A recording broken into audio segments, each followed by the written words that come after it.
This is the digital channel of the General Overseas Service of All India Radio. I am Manoj Mainkar, and in the next half hour, I'll bring to you news updates from India and around the world, awareness videos on coronavirus by Government of India, and a lot more. We'll begin with the news updates.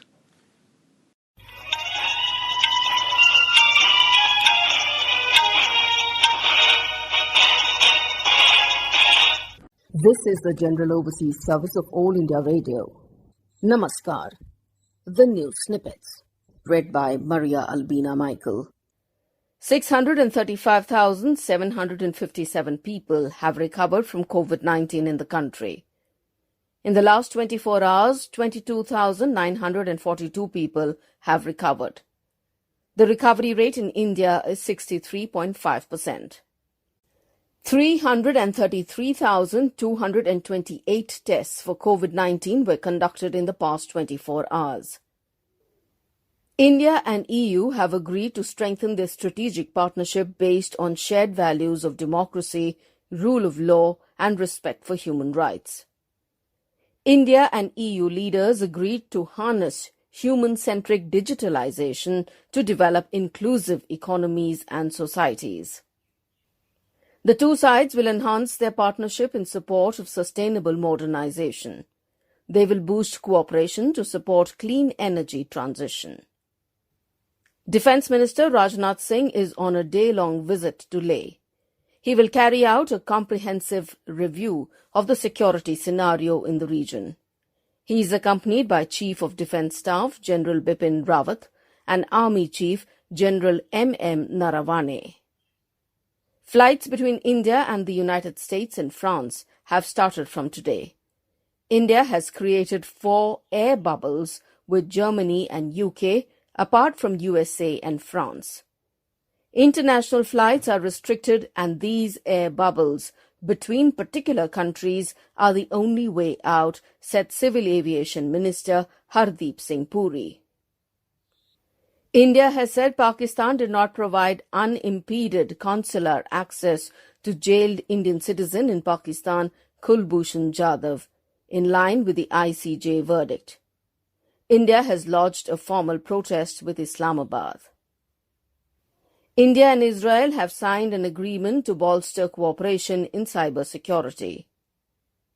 The UN has designated Pakistan Tehreek-e-Taliban (PTT) leader Mufti Noor Wali Masood as a global terrorist. The US State Department has welcomed the UN move. And that is the end of the news snippets.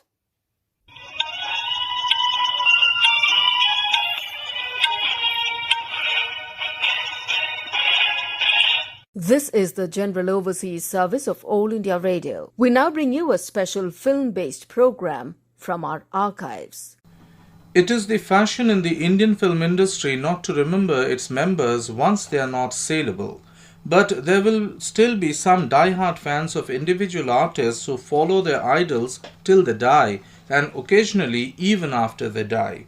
The late Kundanlal Sehgal is still a living memory for a large number of senior citizens. In my generation, Mohammad Rafi, S.D. Burman, R.D. Burman and Kishore Kumar are still alive. Among actors, we have not given up on Madhubala and Amrish Puri. Let us now add one more name to this list of the ageless, Ashok Kumar, also known as Ashok Kumar Ganguly, originally born as Sanjay Ashok Kumar, then was renamed as Kumudlal Kunjalal Ganguly, and within the world of Indian cinema as Dada Muni. This is the 102nd birth anniversary year of this great thespian of the 20th century. There will be no celebrations when his birthday comes. Ashok Kumar straddled both in Hindi and Bangla films, but mainly in Hindi films. He remained an actor, but he was once a singer, a film producer, an amateur painter, a practicing homeopath, and held ownership of properties in South Mumbai like no one else did after him. He was amongst the first of the very educated artists that the Hindi film industry had. Born on the 13th of October 1911 in Bhagalpur, his father was a leading lawyer and his mother came from a wealthy landed family. The family moved to Khandwa in Madhya Pradesh along with 3 sons and 1 daughter. Ashok Kumar did his schooling from the Presidency College in Kolkata and graduated in Sciences and Law. In 1936, he followed his brother-in-law Shashidhar Mukherjee to Mumbai seeking a job. Mukherjee was already employed in the newly established Bombay Talkies, and Ashok Kumar soon found himself a job in the same company as a laboratory assistant in the film processing unit. One day he ventured out of his working shed to know what was going on in the main studio and walked to the sound stage where the shooting of a film was on. However, on this particular day, the hero of the film, Najmul Hussain, was absent, having eloped with Devika Rani, the heroine of this film, who was also the wife of the film director. The film director Himanshu Rai was furious at the event. He announced the dismissal of the hero of this film, and on seeing a young lad watching the proceedings from a distance, he hailed him and declared to everyone that this man would be the new hero. Ashok Kumar first trembled at the thought of having to face the camera, but gained confidence enough to start speaking the given dialogues. This particular film was Jeevan Naiya, made in 1936.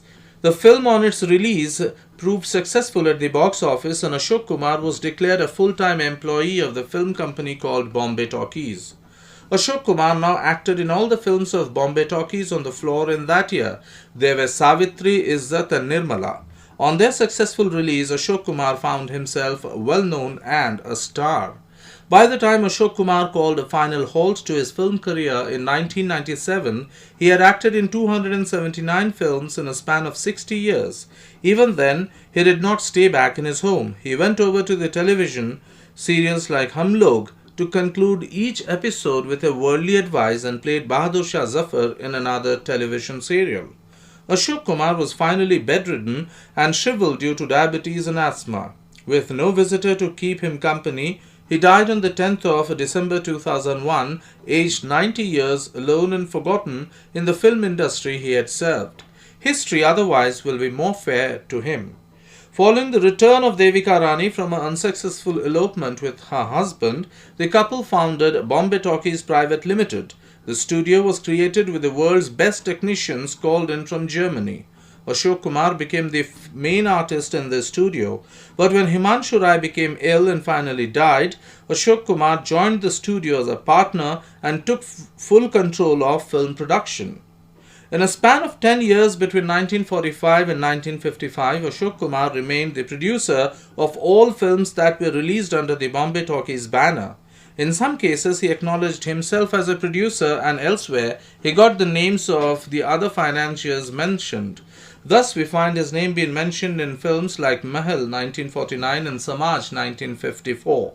He was also deeply involved in films that in 1946 he took upon himself to become the film director of a production called 8 Days. 40 years later, Ashok Kumar again took the director's role in a Bangla film, Surabhi Jamongol, 1986. Sensing the decline of Bombay Talkies following the retirement of Devika Rani from active business, Ashok Kumar created his own company called Ashok Kumar Productions. This company worked to finance film production of other filmmakers, but over the years the film company shared the producer's banner or made at least 3 films, namely Parinita 1954, Samaj 1954 and Lal Chunariya 1983.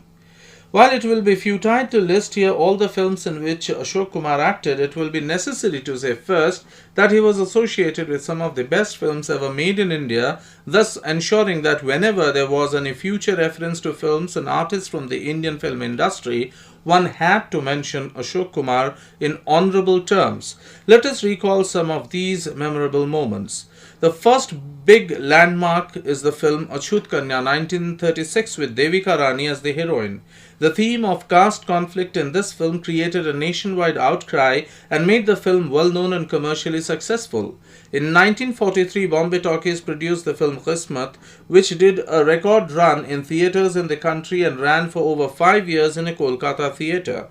The film was notable for 4 things which will be part of recalls. Firstly, it was a film which was originally banned from screenings by the British censors, who found the song Dur Hato Ae Dunya Walo Hindustan Hamara Hai as too anti-British. The lyrics were written by Kavi Pradeep.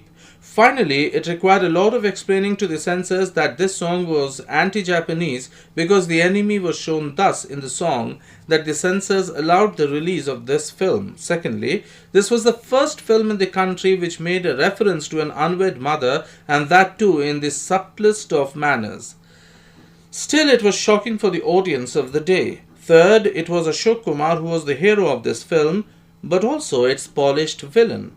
This was the first anti-hero character in Indian cinema, and the performance was rated the best in its time. Fourthly, Ashok Kumar abandoned the Parsi theatre style of acting and brought in a fluid and natural style of acting which set the style for future for all young artists in Hindi cinema to emulate. In 1958, the three brothers were teamed together to make what is still considered as the finest comedy film of the last century. This was the film Chalti Ka Naam Gaadi, a film inspired from a British film Genevieve, though not copied. For Ashok Kumar, his role was of a serious person. He finally found himself in a slapstick film Victoria 203 in 1972. Then in 1968, Ashok Kumar played the hero in the film Ashirwad, and so powerful was this role that it gave him the Filmfare Award for the Best Actor. It was once again an occasion for Ashok Kumar to sing a song for children, which today is considered the first rap song recorded in Indian cinema. In a period of 5 years between 1951 and 56, Ashok Kumar took the mantle of playing a police detective in numerous films and acquired a typed image for himself. By the time he acted in the film Jewel Thief in 1967, he had got promoted to an IGP. Ashok Kumar all his life kept himself away from the politics of the day, but he was not unaware of his surroundings. Khaja Ahmad Abbas, the noted journalist, in his autobiography I Am Not an Island, has mentioned an incident which needs to be recalled here. Sitting together during a tea break in Bombay Theatre's office, Devika Rani let her small audience know that Jawaharlal Nehru had written to her a fan letter praising her work in Achut Kanya and sought an appointment to meet her.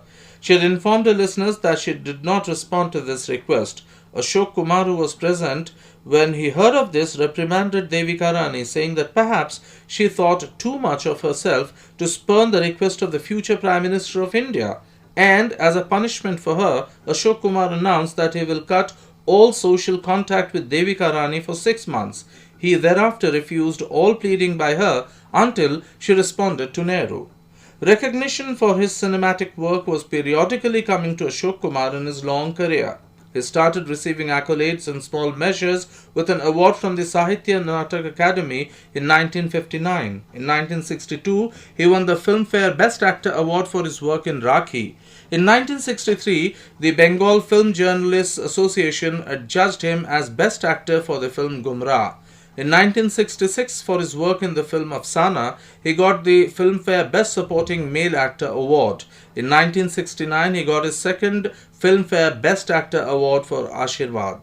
In 1988, he got the Dadasaheb Phalke Award for his lifetime achievements, and finally in 1998, the Government of India gave him the Padma Bhushan Award, too late otherwise to enjoy the recognition. In his personal life, Ashok Kumar was singularly unlucky. His wife Shobha turned alcoholic, his daughter Preeti suffered problems of obesity and failed to join the film industry in a big way. His son proved a waster. When he failed to attract future producers to offer him roles, he was also left alone at his vast mansion. Then he fell ill, never to really get cured. His last film was a small role in Aankhon Mein Tum Ho in 1997. Ashok Kumar was not known to be a charitable sort of a person. Within his family, he practiced parsimony to the annoyance of his children. What is strange was his attitude to his two other brothers. He discouraged Kishore Kumar from joining films and threatened his producers from not offering roles in films in Mumbai. Kishore, frustrated by such tactics, went one day to S.D. Burman and requested him to consider him to be a singer. Kishore imitated Sachin's style to impress him and got him accepted as a singer. Later, Kishore wriggled his way into acting, but without the recommendation of his elder brother. Worse was the fate of the middle brother Anup Kumar, who found himself also blocked. Anup migrated back to Kolkata to become a successful actor-singer in Bangla films. On the 10th of December 2001, Ashok Kumar's lone faithful servant found his master dead in his bed when he went to wake him up. His funeral was attended by very few persons, which led many later to complain that Ashok Kumar deserved more respect. You were listening to a special film-based program from our archives. This program came to you from the General Overseas Service of All India Radio.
You are with us on the General Overseas Service of All India Radio.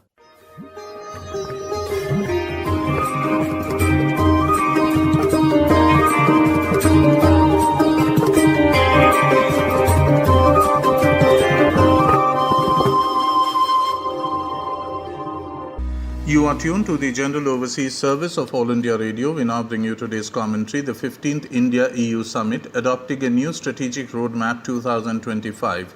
It is scripted by Professor Ummu Salma Bawa, Jean Monnet Chair, Center for European Studies, Jawaharlal Nehru University, and read by Kaushik Rai, AIR News Analyst. As a consequence of the COVID-19 pandemic, the 15th India-EU Summit took place in virtual format, emphasizing their shared values and endorsement of democracy, freedom, rule of law and respect for human rights. Both sides reaffirmed their commitment to effective multilateralism and a rules-based multilateral order centering the UN and the WTO. The summit was not only an opportunity to review the relations, but in the backdrop of the socio-economic consequences of the pandemic, it adopted the EU-India Strategic Partnership, a roadmap to 2025 that sets out a trajectory to further build the relations. Thus, expanding the scope of joint action, the Indian Prime Minister Mr. Narendra Modi and the EU Council President Mr. Charles Michel and the Commission President Ms. Ursula von der Leyen have agreed upon how to operationalize this new roadmap of strategic partnership that is responsive to the current challenges. Both sides emphasized global cooperation and solidarity to address the public health issues and also stressed that the COVID-19 vaccine be treated as a global common good. The EU is India's largest trading partner, and in the current geopolitical climate, that shows the need to enhance cooperation against a rising China. The two sides agreed to have talks to address trade impediments to set up a new high-level trade dialogue. They reaffirmed commitment to keep the global trading systems open.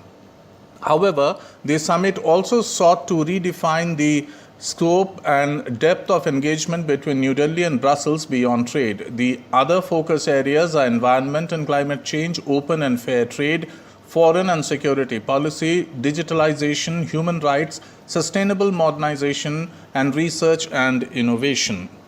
The big shift is the expansion of political engagement between India and the EU. Brussels welcomed India's G20 presidency in 2022 and its membership in the UN Security Council in 2021-22, both of which are signs of New Delhi's growing capacity at political leadership. A big push was given to enhancing the scope of political cooperation on foreign and security policy by agreeing to strengthen cooperation and work towards tangible outcomes on shared objectives on non-proliferation and disarmament, maritime security, counter-terrorism, including counter-radicalization, anti-money laundering, and countering terrorism financing and cybersecurity. India and EU agreed to cooperate on international and regional issues such as Iran and Afghanistan. Amongst the list of agreed objectives in the Roadmap 2025 is expanding the range of consultations on various dimensions of foreign and security policy, strengthen the military-to-military contact and exchange, and establish regular consultation on security issues. A growing field of collaboration is to launch a maritime security dialogue that goes beyond addressing counter-piracy issues. As the Indo-Pacific Ocean grows in strategic significance globally, this is a very positive development between New Delhi and Brussels, and both underline the need to preserve safety and stability in the Indian Ocean. Clearly, both sides see great value addition in expanding this push for institutional engagement and consolidation, which is a sign of maturing in the political relations. In addition to this, the two sides emphasize the need to have a rules-based approach to connectivity to ensure that projects are environmentally, socially, and fiscally sustainable and provide a level playing field for businesses. The India-EU partnership can play a key role in economic reconstruction and building a human-centric globalization in the post-COVID-19 world. Prime Minister Modi, in his opening remarks, said, "This is important in light of the implementation of the Joint Declaration on Common Agenda on Migration and Mobility (CAMM) between both sides. It was also agreed to resume the human rights dialogue and enhance civil society engagements and exchanges. In addition, both sides also concluded a civil nuclear cooperation and adopted a joint declaration on resource efficiency and circular economy. While the COVID-19 pandemic prevented a physical meeting in March this year, in hindsight, a lot more areas of bilateral cooperation were identified due to its consequences. The new Roadmap 2025 is indicative of the political commitment on both sides to enhance the strategic output of this partnership between India and the EU." That was today's commentary. The 15th India-EU Summit adopting a new strategic roadmap 2025. It was scripted by Professor Ummu Salma Bawa, Jean Monnet Chair, Center for European Studies, Jawaharlal Nehru University. It was read by Kaushik Rai.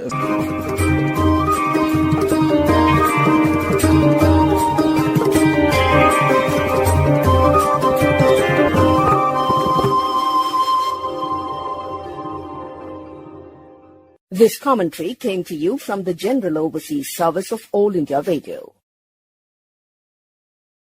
This broadcast came to you from the digital channel of the General Overseas Service of All India Radio.